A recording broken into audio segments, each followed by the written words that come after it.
throws he missed? Was that more about mechanics or pressure? No, and sometimes it's mechanics. Sometimes your mechanics get altered because of something else. But not going to go into the world of excuses. It's got to be. We've got to get it. Kind of get it centered on making sure we're right at the quarterback positions, just like at every other position, and coaches. So that's it. How did you approach this week, given some of those early struggles in that game against Carolina? When you're approaching week 2, did you approach it any differently? Oh, we've approached it getting ready for our next opponent.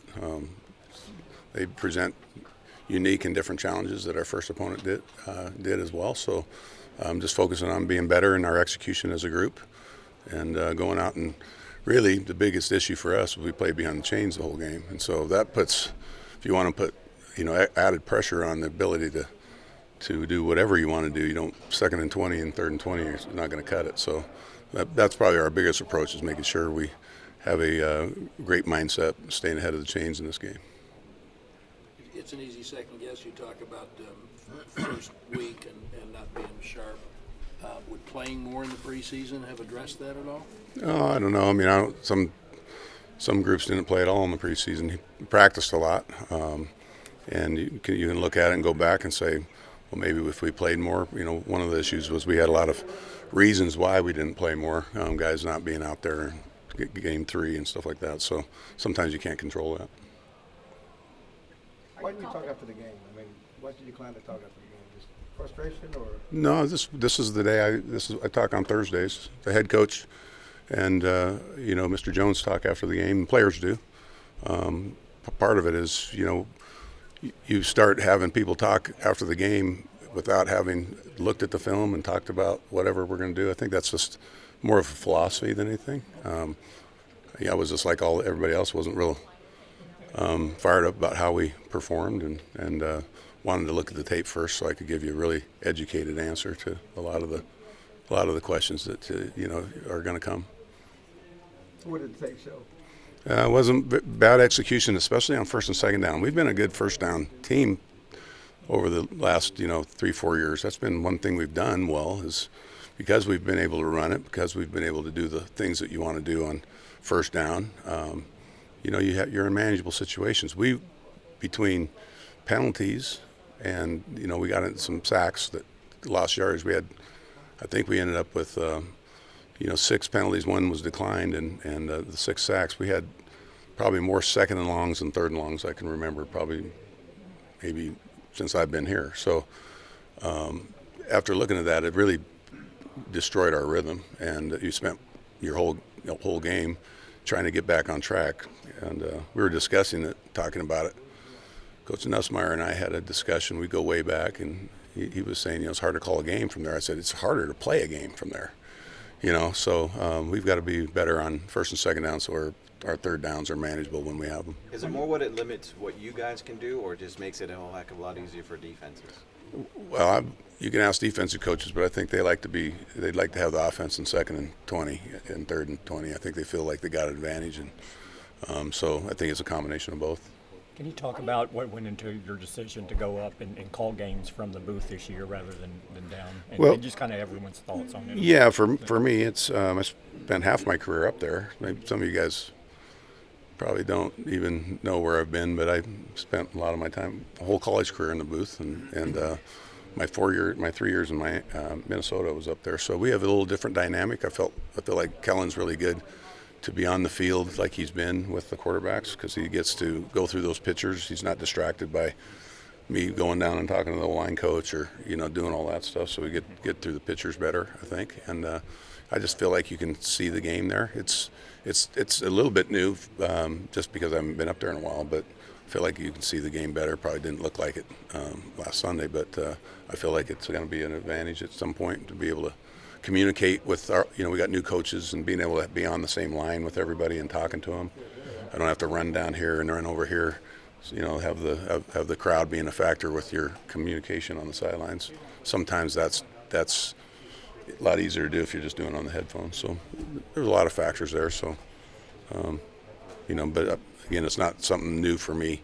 It's new in the last 10 or so years, but spent a good majority of the 20 years before that upstairs. Are you concerned about this passing game having a hard time finding the end zone?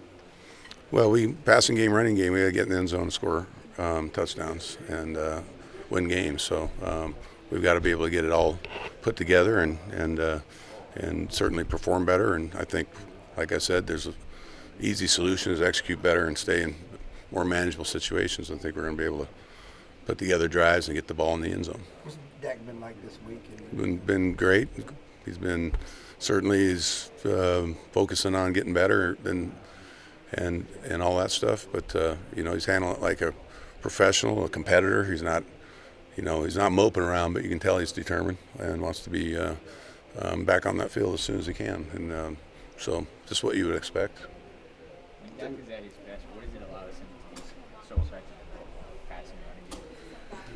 Well, it's like any quarterback. Is you get a comfort level with your ability to have success running the football, and then you can kind of determine what you're getting in the back end in the passing game.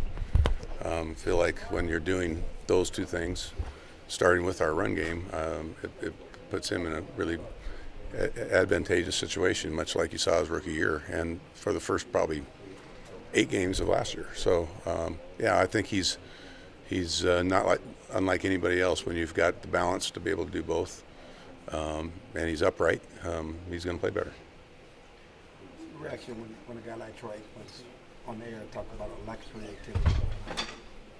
Yeah, I'm not going to talk about what people have their own opinions, and it's hard to be super creative when you're having lost yardage plays, to be honest with you. But I think we had some really good stuff for the game we couldn't use. But he's entitled to whatever opinion he has about that. And, it's our job to go out and show him that we have some stuff that maybe he'll be impressed with. Is that unfair criticism, or when a team scores 8 points, is it a natural criticism? Oh, I think criticism's what it is.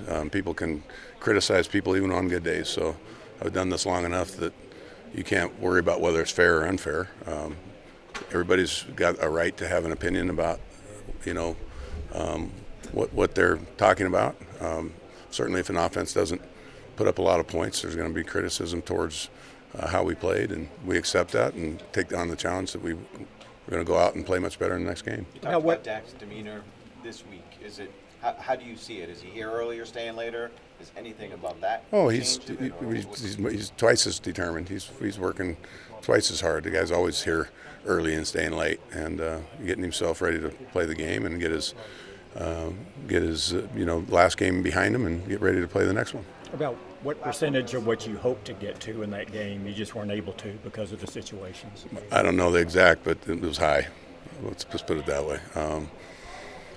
You have a certain amount of calls in long yardage there's a philosophy there, especially playing on the road. I mean, we had a run after one of our penalties early in the game when we had the penalty on the second play of the game, and then we ended up having another penalty where we ran the ball. That's not like high on the list, but because of the situation, we end up playing field position. You're on the road. You don't want to make another mistake in that situation. The game's early. It's a tie game, so that kind of stuff you try to manage, but you don't spend a bunch of time saying, okay, if we get 7 third and 15 pluses, what's our calls? We have 2 or 3 that we like, and then we have a lot more that we like when we're in 3rd and 10 and 3rd and 5 and 3rd and 2. So unfortunately last week we were repeating calls on 3rd and long, so that's not what you want to do. When you get to tempo, when you guys picked up the pace, it seemed like that kind of got things going. Yeah. Can you go fast from minute 1? I mean, you can. That's certainly something we've talked about, is being able to do that. I felt good about some of the adjustments we made at halftime to get going. We had really nothing to build on from the first half based on where the holes we dug. So we wanted to really stay in front.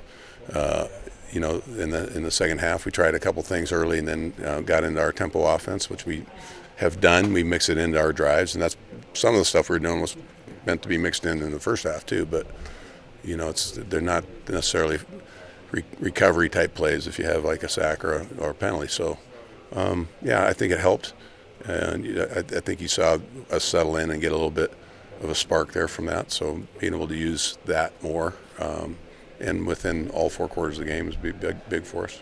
All right, thank you, Coach. Okay.